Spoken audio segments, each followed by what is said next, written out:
Ja, hallo, ich darf alle ganz herzlich begrüßen heute zu einem weiteren Shift CX Talk. Heute englischsprachig, deswegen wechsle ich auch gleich nochmal ins Englische. I'm changing to English because I've got an English guest today, so I like to welcome also our English-speaking visitors and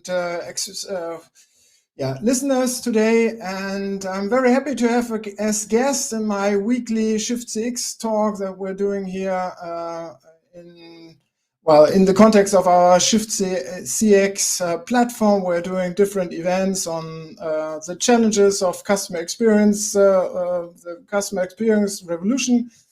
Today's guest, I'm very excited to have with me here on the small little virtual stage, Marije Gast from Accenture Interactive from Amsterdam. Hello, Marije. Hi, good afternoon, Björn. How are you? I'm fine. How are you? I'm also good, thanks.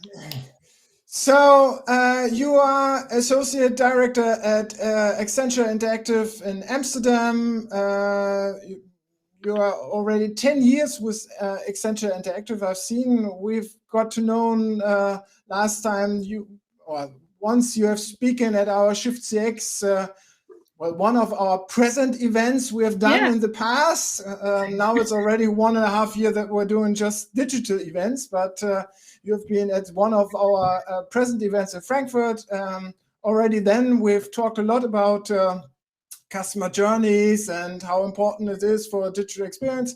This is also our topic today, but starting off, so what are you doing at the moment?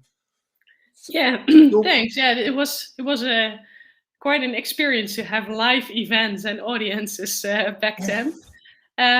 So I'm currently leading our experience design team in Accenture Interactive in the Amsterdam team. So I have a team of around 40 people that are designing experiences, and those people are people from a business design perspective. So those are the ones that focus on looking at the business rationale and the economic perspective. What are new propositions? Where can we make money? Is there perhaps a venture or a new startup initiative that could be started? How some of the big companies are trying to do innovation in that way. And we have service designers, so people that are really looking at the experience of a service or a product and how to improve that. We have people that are product designers, so UI, UX, or really the people that are designing the screens of your e-commerce platform or your mobile app, and where to put the button and which colors will resonate best, etc. And we have a team of creative technologists. So those people are combining new technologies, but so they have the tech knowledge, but they also know how to use them to solve challenges on the experience side. So, for example, hey, we have a VR glass, and how could that help someone to solve an experience gap? So that's a bit the team I'm leading, and then that's part of the bigger Accenture Interactive team in the Netherlands. So how's business going in this field during Corona times?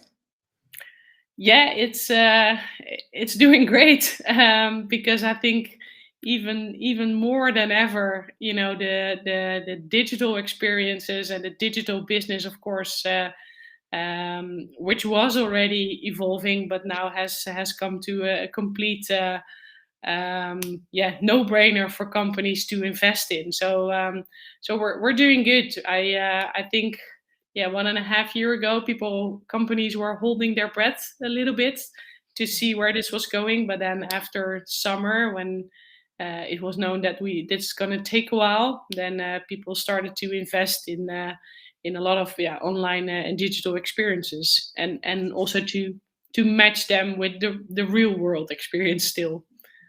But still, then it was much of a jumpstart for a lot of companies, wasn't it? I mean, they had to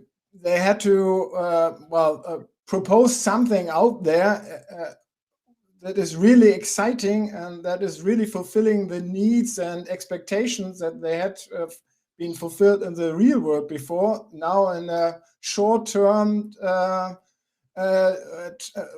period to get this launched in the digital world.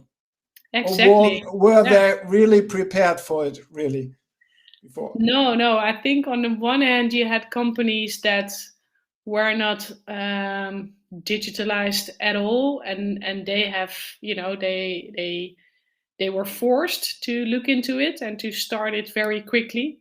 I think the other group were companies that had already the online channel and the online shops, but they saw a big uptake in the use of that channel. So, for example, I believe the supermarkets in the Netherlands saw an increase of like 50% of online orders of home delivery.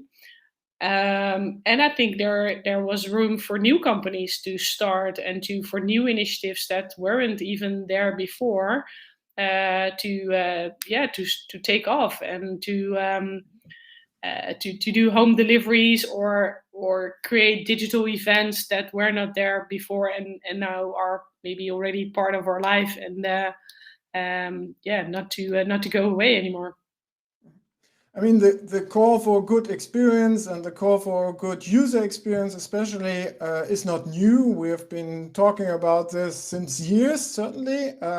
Also, digital isn't new. But before Corona, it was always said, taking off for this user experience journey and digital experience journey, we really have to go into depth, into research, analyze all the customer needs, and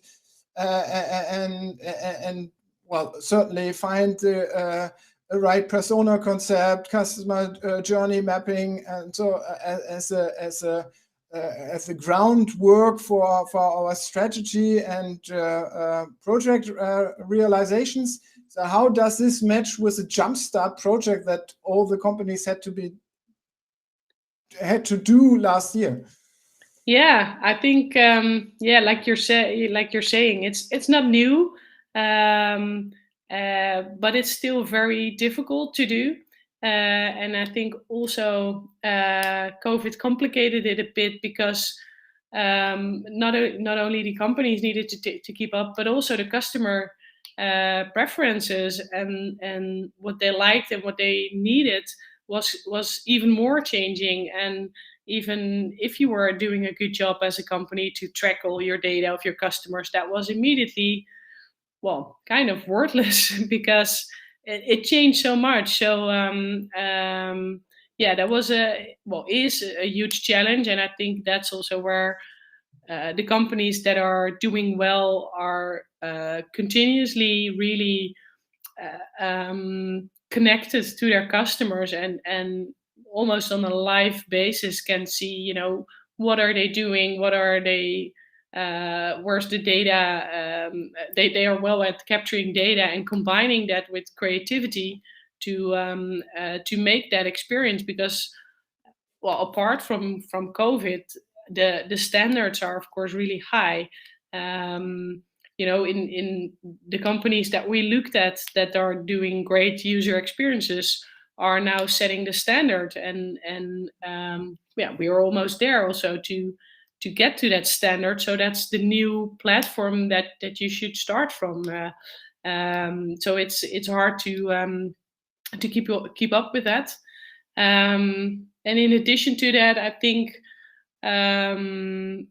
as part of the changing consumer behaviors, people are also looking at the match between the brand and the promise and the purpose of the brand to match with their personal values. And I think that's, apart from COVID, we have seen quite some big events over the last years in politics, in Black Lives Matters, in diversity topics, that people are looking at brands as well, and to governments, but also to brands that can make an impact on how they feel about it and if they make a statement or not. And by choosing a side, which is quite difficult, of course, for brands, but you also make a position and determine whether you attract customers to you or not, and if those values are in line with what people think is important.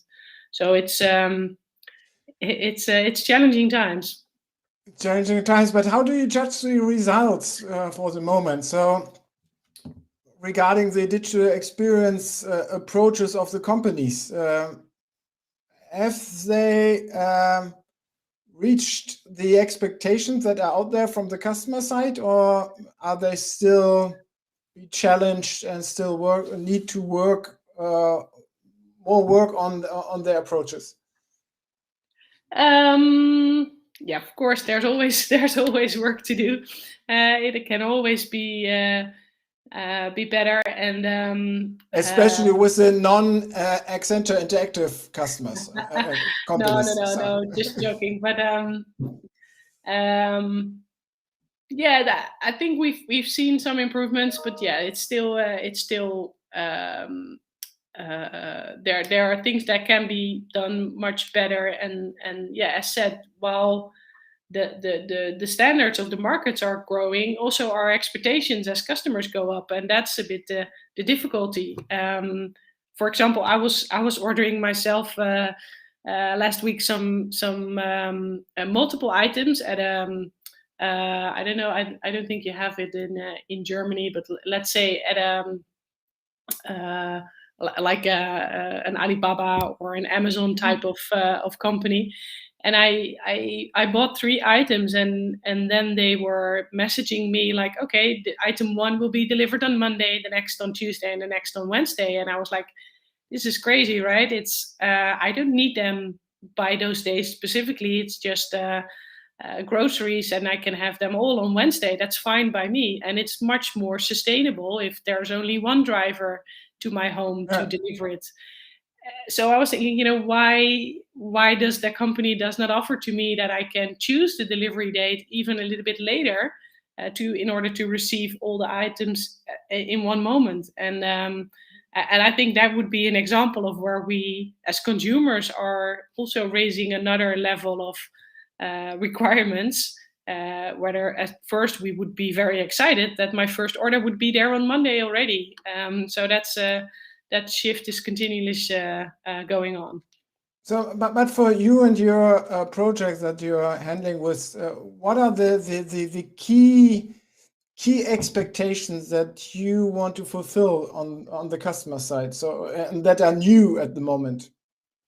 I mean, is it speed? I mean, it's, as you said before, speed is nice. Certainly for one item, it's very important, but yeah, more than one item, there's also sustainability. So for other values, maybe. So what is the for you the key challenging issue at the moment that projects have to work on? I think. Or is it matching several issues at the same time? Yeah, and it also depends a bit on the industry, I would say. But so for example, in the past year, we've also been working for a hospital, and they are really looking into ways to bring care much more closer to the homes of people. So they are, instead of attracting people to your shops or to your outlets or the hospital branch in this case, they are looking in ways to keep customers at home for their own and for other safeness. And I think the challenge that we now have is that that's all possible, but we need to again look at all the different channels that you can offer and which is the most efficient and best for the purpose that you have, because the online options are numerous, and now we tend to kind of do everything, and you can reach them via WhatsApp, and we have a live chat, and we do have video conference call options. So what is it that we choose, and where do we differentiate there? That's kind of a next challenge. So on a meta level, I would say it's the integration part of processes and specific customer expectations for the ordering process, isn't it? Yeah. Would you agree on this? Yeah. So and this brings another topic on the table, that certainly for the integration of processes, we need different people at the table to decide on. Isn't it? Yeah, and that's something that I that's also that we advocate a lot, but that we still see in a lot of companies are still very much siloed in terms of departments, but also in terms of skills. So I think it's very valuable to bring people together with those different mindsets. So people that have that process perspective. There's nothing wrong with processes. But also put someone with a data angle to it. What can we learn from the data? What can we extract? What can we measure? And what can we learn from that? Have someone perhaps with a more financial or business perspective there. And technology, like I said, the creative technologists in my team are looking from a technology angle, not so much to automate or to digitize, but to see how it can be a solution to something. And of course, creativity and the brand angle and the communications part. So how will we be offering this digital experience differently than our competitor, who in essence is offering the same service or the same product? And how do I as a consumer feel that experience is really for me and from that company and not from the competitor? And that's, I think, it's pretty challenging, but that's how you can differentiate online. If you talk about, well, data drivenness and certainly of this flexible approach to the project thinking, I mean, it's always about a digital mindset that is somehow needed. Are the companies internally, the organizations, already prepared for this? Or, I mean, you talked before, certainly there are some companies who have emerged already on this journey several years ago, and some still had to jumpstart in the last 18 months and came from a brick and mortar culture. I mean, have they achieved to get this digital mindset to really get into this, or is this the key challenge of your project, that you first have to enable the people and then do a great digital experience design project afterwards with some great results? Well, I think actually in my experience, the people are quite willing, and they are also I think they have experienced, because of the working at home, and that a lot is possible even without seeing each other. So I have less experiences that people are not willing to move, because they also saw some silos breaking down in their own companies, and that it was possible to work from home, and that things will be delivered even if you're not directly with a manager on top of it. So I think in that sense that has opened and also speed up quite a lot of those initiatives, because people saw that it was possible.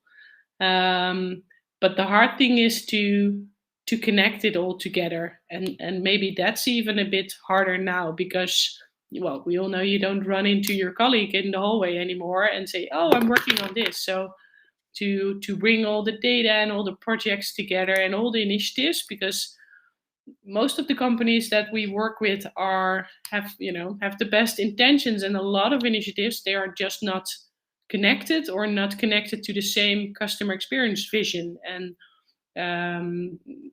actually next month I'm going to start a project where that's really the ask, like, hey, we are doing all kind of great stuff, we have customer journeys, we have cool channels, it's all running well, but how do we all connect this? And that's more the challenge than the change or the willingness to change now.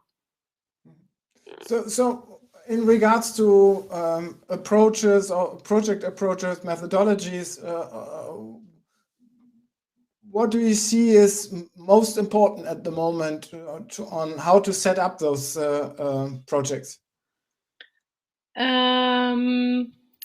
I think more and more with building personas and customer journeys, so the qualitative side was always there. Now the quantitative side is coming more into play, like to underline it with data and to really make sure that it's also backed up by data.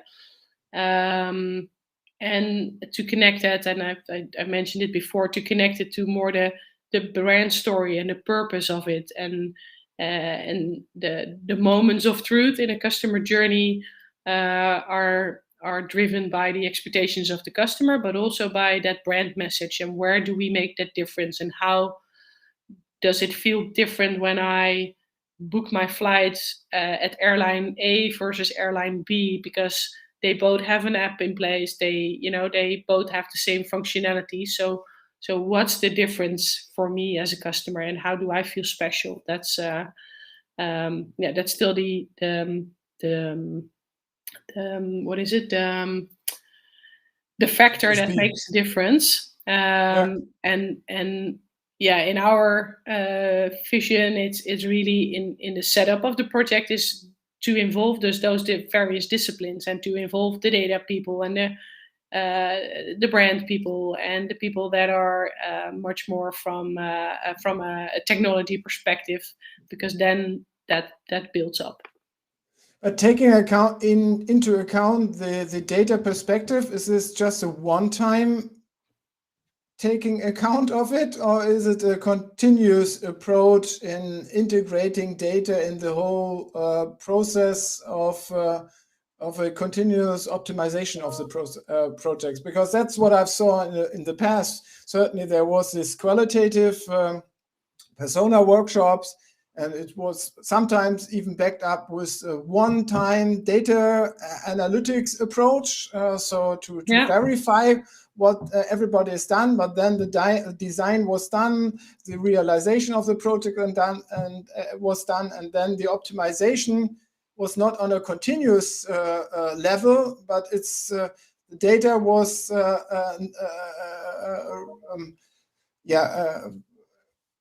again looked at the next time, and a relaunch was on the schedule. I mean, so but actually nowadays we're living in a digital age where we have need a continuous optimization, and certainly data-minded or a data-driven project optimization is certainly a big goal to go. Are the companies already aware of this? Yes, they are aware, but they are struggling in how to organize it, and that's, it is difficult. But yeah, you're right. It's of course not a one-time measurement and then you know it all. But it's it is about continuous measurement and making that feedback loop, and also see where it's changing, because when we are looking into customer journeys, you identify a lot of different pain points, and then you probably pick the ones where there's the most to win to first tackle.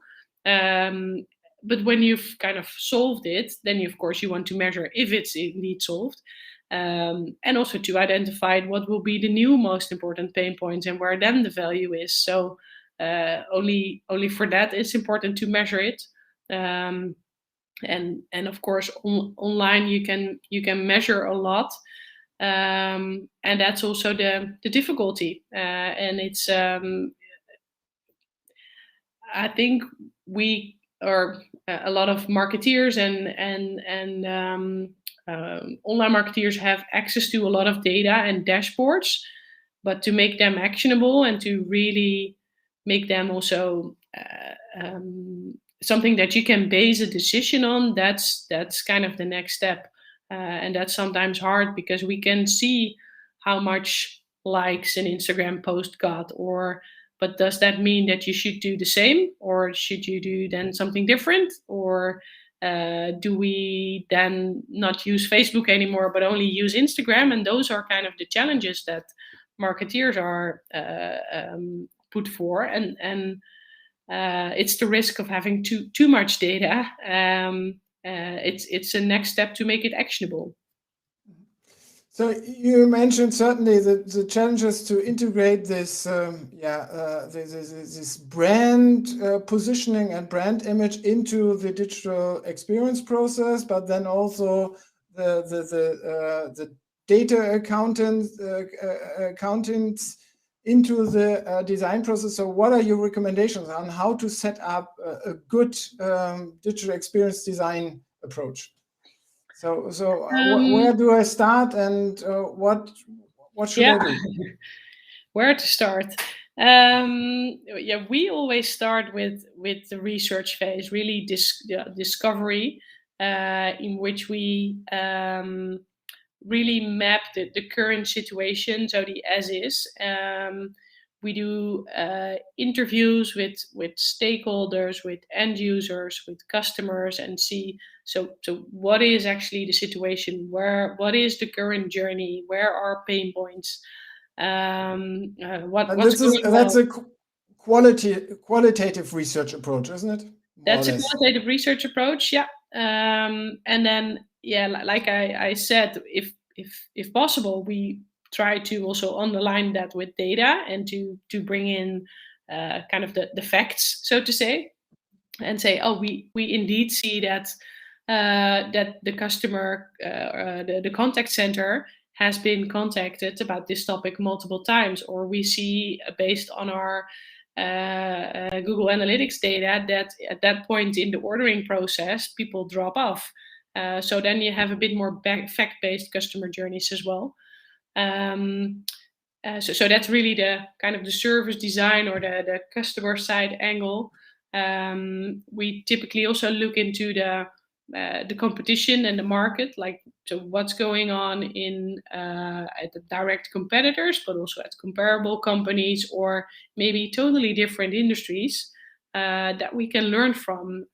So, for example, for building a data-driven dashboard for a utility supplier, we have just done research across various ways of data visualization, and it doesn't necessarily have to be in that industry. So we look on that with a wide lens and bring all of that together, typically in a workshop or kind of collaboration session where we present back, like, this is what we found, this is what we see at your company happening, this is what we see in the outside world, and let's define together where we want to go and what the to-be situation would be. So that's kind of then from the discovery, we go into a describe phase in which we describe how we want to see the future and what the end goal is, or the dream, or sometimes a more tangible vision in a couple of months. That that depends. And then we're typically gonna design that. So that can be a new process design, or it could be a prototype or an MVP or a clickable demo of a website, an app, or just a simple form on a website, like, hey, if we would build it like this, would this help you? Or if you would have this information in a dashboard like that, would that help you to do your job better?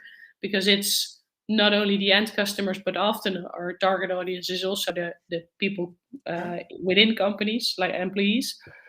And then we test and try that, and based on those small iterations, we further develop and iterate, and then if possible and if needed, we scale it and see whether we can bring it from something small and nice and fancy to a structural improvement that really helps for the whole company.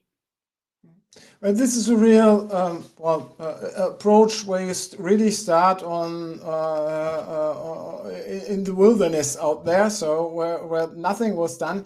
Most of the companies have something already defined and researched before. Do we have to renew this every time, or or can we work with something, for example, our persona definitions that we've done already before Corona times, or has this really changed so much that we right now for the next level we really have to redo this? Well, we always get this question from our customers as well, so it's nice.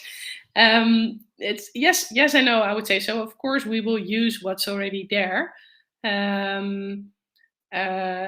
However, we also see that sometimes our outside-in perspective is still value adding, and that's not because the research was not right or that the personas were not good, but um, we often see that the research is still a bit too much internally focused, and with what people think their customers think. Well, we directly ask the customers. Yeah, I think one of the learnings that we have is that we always want to do our own research as well, no matter if there are materials, and of course we use them, and it's also good to see what the level is where the companies are, but it's also there's some value bringing in outside perspective. So this is the research part, and also the other part of aligning the brand image with the experience process. I mean, that you mentioned before as a big challenge for the moment. I mean, that's certainly if we look at Apple, where we have a specific image of Apple, and if we have an occasion with the customer service of Apple, then this matches also with the image, because it's all this is the same feeling that we got, that we have a really customer-driven company somehow.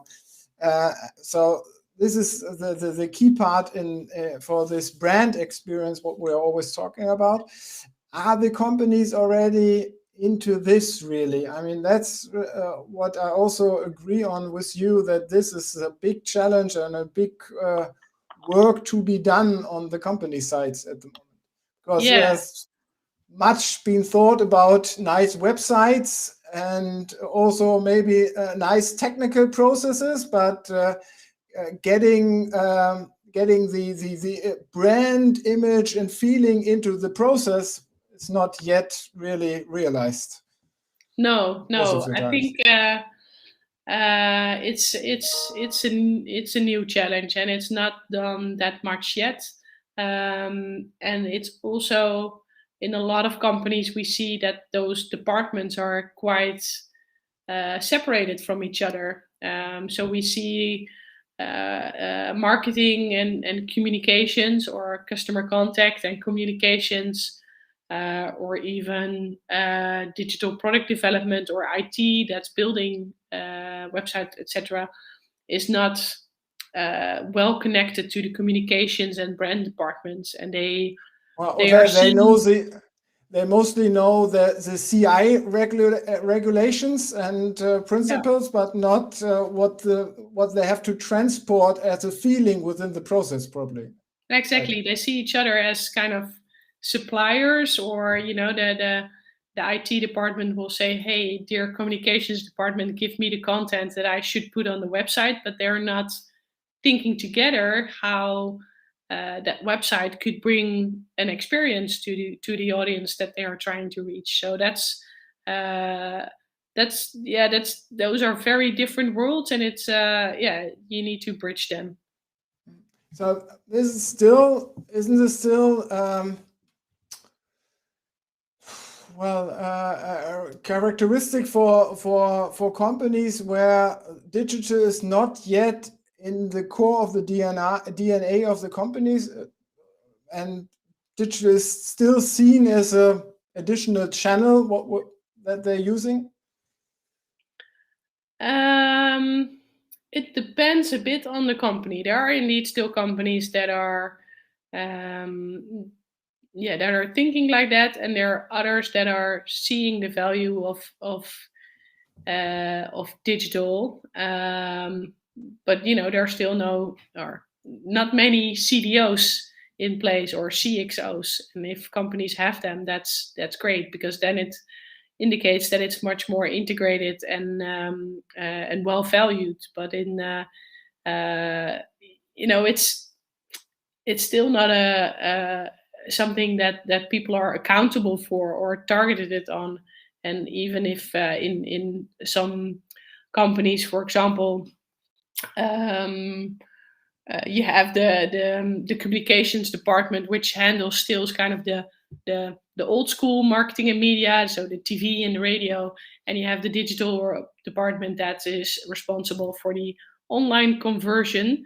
And even if the product sales at the online department or the online channels are way more or way better than the old school channels, uh, these ones are not eliminated or overruled, which is interesting, right? Because from a purely data driven perspective, you would say, keep the best performing channels to sell our products, and the other ones are not adding value, so let's not use them anymore. But still, the power of the old channels is quite high, and that's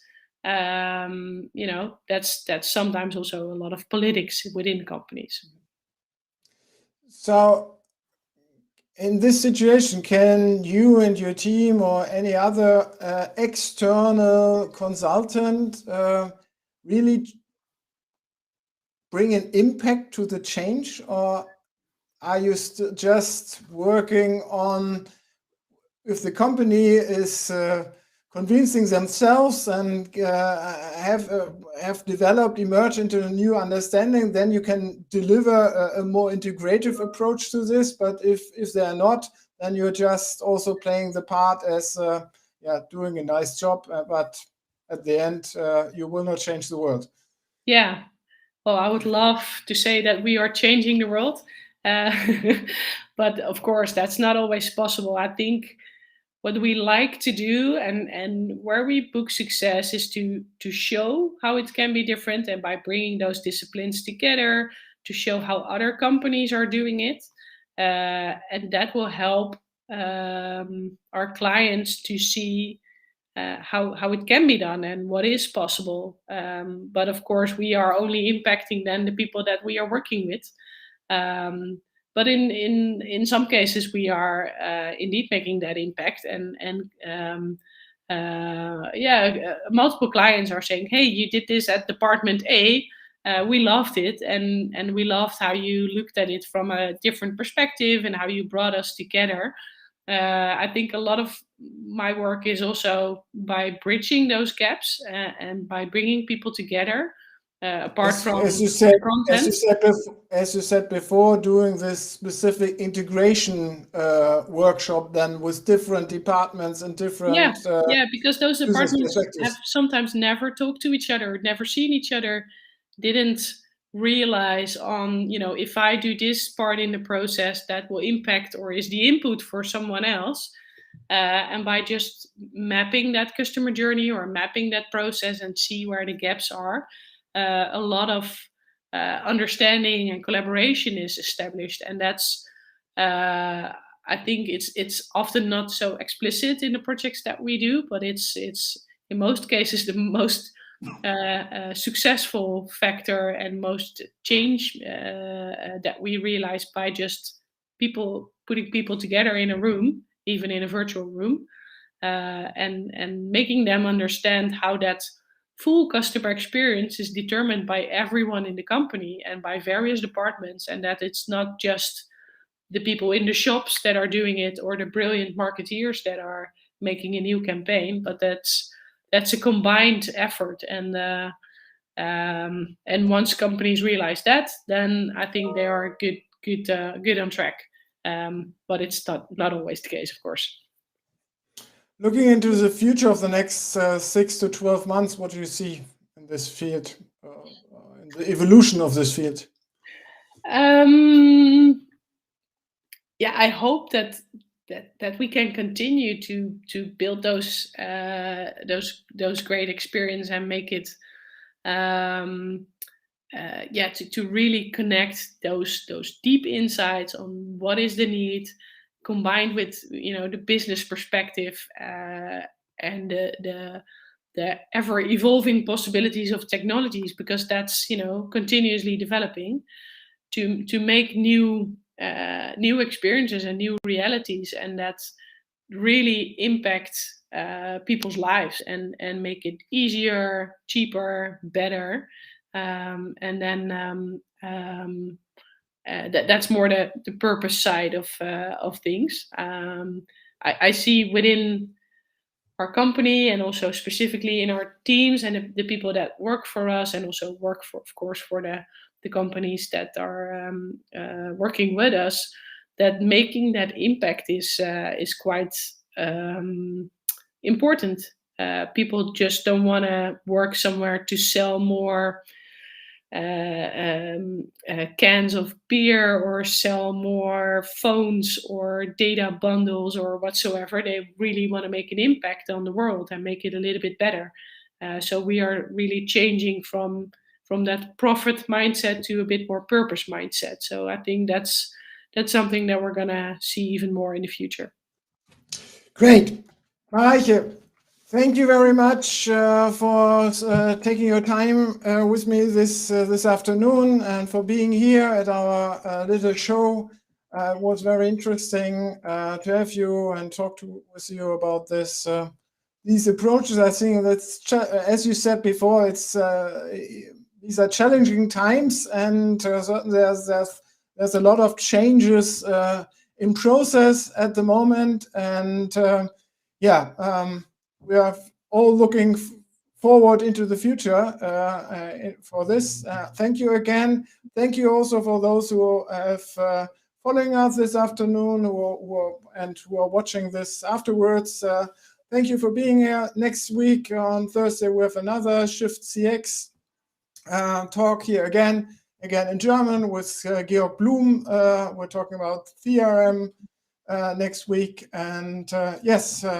Looking forward to see you again, and you stay on the line, but we are saying goodbye here from the live channel. Goodbye. See you next time.